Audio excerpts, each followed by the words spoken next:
رمضان ہمارے خلاف گواہی دے گا۔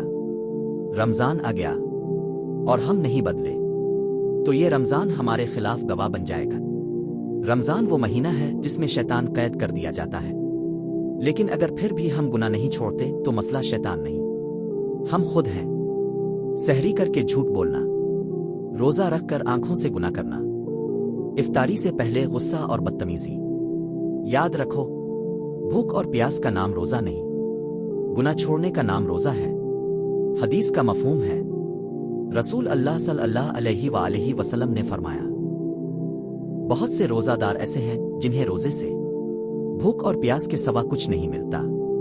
اگر رمضان میں بھی نماز نہیں بدلی، نگاہ نہیں بدلی، زبان نہیں بدلی تو ڈر جاؤ، کہیں ایسا نہ ہو کہ رمضان چلا جائے اور ہم وہیں کے وہیں رہ جائیں۔ یہ رمضان نجات بنے یا گواہ، فیصلہ آج کرو۔ اے اللہ، اس رمضان تمام مسلم امت کو سیدھے راستے پر چلنے کی توفیق عطا فرما، آمین۔